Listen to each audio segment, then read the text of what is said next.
ದೋಚಿಕೊಂಡು ಹೋಗಿರುವಂತದ್ದು CMS ಚಾಲಕ ಸಿಬ್ಬಂದಿಯ ಮೇಲೂ ಕೂಡ ಅನುಮಾನ ಮೂಡ್ತಾ ಇದೆ. ಇದರಲ್ಲಿ ವಾಹನದಲ್ಲಿದ್ದ ಸಿಬ್ಬಂದಿಯ ಮೊಬೈಲ್ ಅನ್ನು ಕೂಡ ಸದ್ಯ ಅಧಿಕಾರಿಗಳು ಪರಿಶೀಲನೆಯನ್ನ ಮಾಡ್ತಾ ಇದ್ದಾರೆ. ಗನ್ ಮ್ಯಾನ್, ಸಿಬ್ಬಂದಿ ಹಾಗೆ ಚಾಲಕ ಎಲ್ಲರ ಮೊಬೈಲ್ಗಳನ್ನು ಸೀಸ್ ಮಾಡಿ ತೆಗೆದುಕೊಂಡಿರುವಂತದ್ದು. ಹಾಗೇನೆ HDFC ಬ್ಯಾಂಕ್ನ ಸಿಬ್ಬಂದಿಯ ಬಳಿಯೂ ಕೂಡ ಪೊಲೀಸರು ಮಾಹಿತಿಯನ್ನ ಕಲೆ ಹಾಕ್ತಾ ಇದ್ದಾರೆ.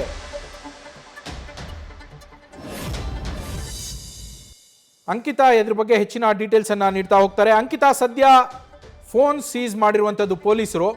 ಫೋನ್ ಸೀಸ್ ಮಾಡಿ ಈ ಫೋನ್ ಮೂಲಕ ಯಾವ ರೀತಿಯಲ್ಲಿ ಮಾಹಿತಿ ಪತ್ತೆ ಹಚ್ಚುವ ಪ್ರಕ್ರಿಯೆ ಇರುತ್ತೆ ಅಂಕಿತಾ?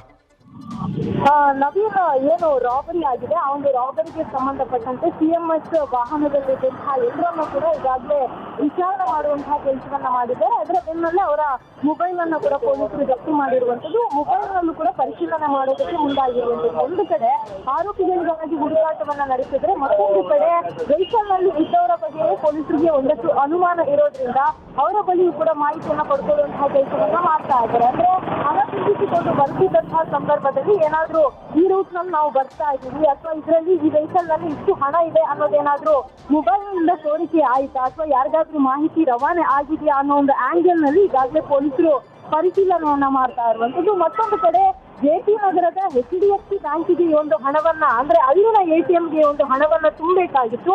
ಹಾಗಾಗಿ ಆ ಒಂದು ಸಿಬ್ಬಂದಿಗಳಿಗೂ ಕೂಡ, ಅಂದ್ರೆ ಬ್ಯಾಂಕಿನ ಸಿಬ್ಬಂದಿಗಳಿಗೂ ಕೂಡ ಇಷ್ಟು ಹಣ ATMಗೆ ಬರ್ತಾ ಇದೆ ಅನ್ನೋದು ಕೂಡ ಗೊತ್ತಿರುತ್ತೆ. ಹಾಗಾಗಿ ಅಲ್ಲಿಂದ ಏನಾದ್ರೂ ಮಾಹಿತಿ ಸೋರಿಕೆ ಆಯ್ತಾ ಅನ್ನೋದ್ರ ಬಗ್ಗೆಯೂ ಕೂಡ ತನಿಖೆಯನ್ನ ಮಾಡ್ತಾ ಇರುವಂತದ್ದು. ಅಂದ್ರೆ ಬೇರೆ ಬೇರೆ ಆಯಾಮದಲ್ಲಿ ತನಿಖೆಯನ್ನ ಮಾಡ್ತಾ ಇದ್ದಾರೆ. ಈ ದರೋಡೆ ಗ್ಯಾಂಗ್ ಈ ವೆಹಿಕಲ್ ನಲ್ಲಿ ಇದ್ದಂತಹ ಯಾರ ಮೇಲೂ ಕೂಡ ಹಲ್ಲೆಗೆ ಮುಂದಾಗಿಲ್ಲ. ಜಸ್ಟ್ ಇನ್ವಾಯ್ಸ್ ಏನಿದೆ ಅದನ್ನ ವೆರಿಫೈ ಮಾಡಬೇಕು ಅನ್ನೋ ಕಾರಣಕ್ಕೆ ಡಾಕ್ಯುಮೆಂಟ್ಸ್ ಅನ್ನ ಕೇಳ್ತಾರೆ. ಆ ಟೈಮಲ್ಲಿ ಕಾರಿನಲ್ಲಿದ್ದವರು, ಅಂದ್ರೆ CMS ಗಾಡಿನಲ್ಲಿದ್ದವರು ಡಾಕ್ಯುಮೆಂಟ್ಸ್ ಅನ್ನ ಕೂಡ ಕೊಡೋದಕ್ಕೆ ಮುಂದಾಗ್ತಾರೆ. ಆ ಟೈಮಲ್ಲಿ ನಿಮ್ಮ ಡಾಕ್ಯುಮೆಂಟ್ಸ್ ಯಾವುದು ಕೂಡ ಸರಿ ಇಲ್ಲ, ಲೆಕ್ಕ ತಗೋಬೇಕು, ಹಣವನ್ನ ನಾವು ಸೀಸ್ ಮಾಡ್ತೀವಿ ಅಂತ ಹೇಳಿ ಎಲ್ಲವನ್ನ ಕೂಡ ತಮ್ಮ ಗಾಡಿಗೆ ತುಂಬಿಕೊಂಡು ಹೋಗಿರುವಂತದ್ದು. ಜೊತೆಗೆ ಆ ಒಂದು ಗಾಡಿಯಲ್ಲಿ, ಅಂದ್ರೆ ಇನೋವಾ ಕಾರ್ನಲ್ಲಿ ಗವರ್ಮೆಂಟ್ ಆಫ್ ಕರ್ನಾಟಕ ಅಂತ ಕೂಡ ಬರ್ದಿತ್ತು. ಹಾಗಾಗಿ ಇವರು ಸರ್ಕಾರಿ ಅಧಿಕಾರಿಗಳೇನೋ ಅನ್ನೋ ಒಂದು ಇದರಲ್ಲಿ ಈ ಒಂದು ಹಣವನ್ನ ಬಿಟ್ಟುಕೊಟ್ರ, ಅಂದ್ರೆ ಅವರು ಹಣವನ್ನ ಕಿತ್ತು ಮಾಡುವಂತಹ ಸಂದರ್ಭದಲ್ಲಿ ಯಾವುದೇ ರೀತಿಯಲ್ಲಿ ಪ್ರತಿರೋಧ ಒಡ್ಡಿಲ್ವಾ ಅನ್ನೋದ್ರ ಬಗ್ಗೆ ಕೂಡ ಒಂದಷ್ಟು ಅನುಮಾನ ವ್ಯಕ್ತ ಆಗ್ತಾ ಇರುವಂತದ್ದು. ಹಾಗಾಗಿ ಪೊಲೀಸರು ಕೇವಲ ಒಂದೇ ಆಯಾಮದಲ್ಲಿ ಆರೋಪಿಗಳಿಗೆ ಮಾತ್ರ ಹುಡುಕಾಟವನ್ನ ನಡೆಸ್ತಾ ಇಲ್ಲ. ಮತ್ತೊಂದು ಕಡೆ CMS ವಾಹನದಲ್ಲಿದ್ದಂತಹ ಸಿಬ್ಬಂದಿ ಏನಿದ್ದಾರೆ ಅವರೆಲ್ಲರನ್ನ ಕೂಡ ಗನ್ ಗಳನ್ನ ಸೇರಿದಂತೆ ಡ್ರೈವರ್ ಹಾಗೆ ಇನ್ನಿಬ್ರು ಸಿಬ್ಬಂದಿ ಏನಿದ್ದಾರೆ ಅವರೆಲ್ಲರನ್ನ ಕೂಡ ತೀವ್ರ ವಿಚಾರಣೆಗೆ ಒಳಪಡಿಸಿದ್ದಾರೆ.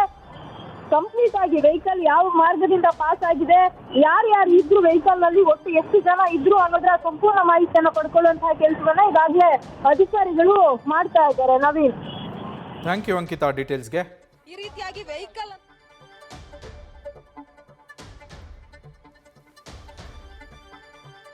ದೃಶ್ಯಗಳಲ್ಲಿ ಗಮನಿಸ್ತಾ ಇದ್ದೀರಾ. ಒಂದು ಕಡೆಗೆ ಸದ್ಯ ಪೊಲೀಸರು ತನಿಖೆಯನ್ನ ಕೈಗೊಂಡಿರುವಂತಹ ದೃಶ್ಯ ಡೈರಿ ಸರ್ಕಲ್ ಫ್ಲೈಓವರ್ ಮೇಲೆ.